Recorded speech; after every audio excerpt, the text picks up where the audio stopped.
নমস্কার, আমি শান্তনু বাগানবাড়িতে আপনাদের সকলকে স্বাগত। আজ আমি চলে এসেছি গঙ্গাজল ঘাটি ব্লকের দুর্লভপুরের নিকটবর্তী পাকতড় গ্রামে। এই গ্রামে নিত্যানন্দ গড়াই মহাশয় সাইট্রাস চাষ করেছেন, সেই বাগান আমি আপনাদেরকে ঘুরে দেখাবো।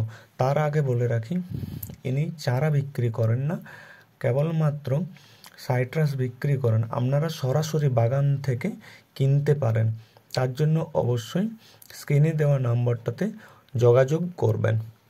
একটা বাড়িওয়ান মৌসুম্বির গাছ, এই যে ফল হয়েছে আর দিন 10-এর মধ্যে এগুলো হারভেস্ট করা যাবে। এরপর এরকম মৌসুম্বির আমার কাছে লেবু কমলা মিলে মৌসুমির প্রায় 40টা ভ্যারাইটি আছে। কারাকারা নেভেল থেকে শুরু করে ওয়াশিংটন নেভেল, ডেকোপন, মিশরীয় মালটা, ইন্ডিয়ান সিকি মালটা, সাতকি কমলা, তারপর ইন্ডিয়ান দেশি সিকি মৌসুম্বি, এরকম করে প্রায় 40টা আছে। ভিয়েতনামি মালটা। তো এইটা আমার এই বাড়িওয়ান আছে, পাশে ডেকোপনের আছে, চাইনিজ কমলা আছে পাশে। চলুন চাইনিজ কমলার দিকে যাই। ফল আপনারা এই বাগানে এসে নিজের হাতে সংগ্রহ করতে পারবেন।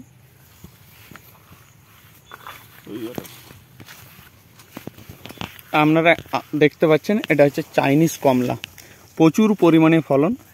কেবলমাত্র একটা ডাল দেখুন, একটা ডালে এত ফল ধরেছে যে গুণা যাবে না, প্রচুর পরিমাণে। তবে এখানে অল্প অল্প বীজ হয়, খুব সুস্বাদু খেতে, দার্জিলিং কমলার মতো মিষ্টি। এটা একটু পাকতে টাইম দিতে হয়, এটা পাকার জন্য সময় লাগে। দেখতে পাচ্ছেন একটা ঝাঁকালো গাছ, প্রচুর পরিমাণে ধরেছে এবং এত ফলন যে গাছের ডালগুলো সোজা হতে পারেনি, নিচের দিকে নেমে গেছে। আপনারা দেখতে পাচ্ছেন প্রচুর পরিমাণে এই যে চাইনিজ কমলা, বিভিন্ন ধরনের মৌসাম্বি, কমলা, ডেকোপন ইত্যাদি আমরা এই বাগানেই দেখতে পাবো। তো এক ভদ্রলোক এসে এখান থেকে মৌসাম্বি সরাসরি কিনে নিয়ে গেলেন। দেখুন বাড়িওয়ান মালটার কাছে এলাম, ধরেছে বেশ ভালো এবং খুব বড় সাইজের হয়েছে। দেখুন আমার হাতটার উপরেই রয়েছে, আপনারা দেখতে পাচ্ছেন যে বেশ বড় সাইজের এবং খুব বড় গাছ নয়, কিন্তু ছোট একটা গাছ। দূর থেকে দেখাই, দেখুন পাতার তুলনায় মনে হচ্ছে যেন অনেক বেশি ফল রয়েছে। গোড়ার দিকে প্রচুর পরিমাণে ফল দেখতে পাওয়া যাচ্ছে। ভিয়েতনাম অল টাইম মালটা, দেখুন এই ফলটা, এটা যে সিজনের সময় হয় সেই সময়ে ধরা।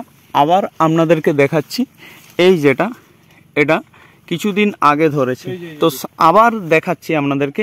ছোট ছোট দেখুন ফুল এসছে। তো সারা বছর ধরে এই মালটা বাগানে, ভিয়েতনামি যে মালটা, সেখানে ফল হয়।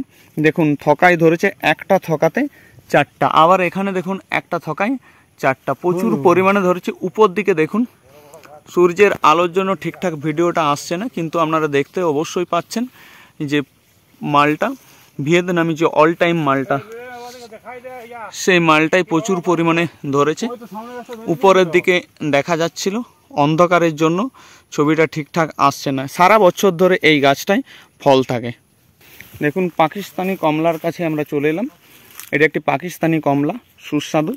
যদিও এই গাছটা এখনও ফল হয়নি, দাদা নিজেই জোড় কলম করে এই গাছটা গ্রাফটিং করেছে, নিজেই অনেক গাছ এইভাবে বানিয়েছেন। আবার দেখুন এখানে আমি চলে এলাম একটা পাতি লেবুর কাছে, খুব সুন্দর পাতি লেবু ধরেছে। ভিতরের দিকে আছে, অত্যন্ত ঝোপালো গাছ, ভিতরের দিকে যাওয়া যাচ্ছে না। মৌসাম্বি, পাতিলেবু, মালটা ইত্যাদি প্রচুর পরিমাণের গাছ পাশাপাশি দাদা লাগিয়েছেন।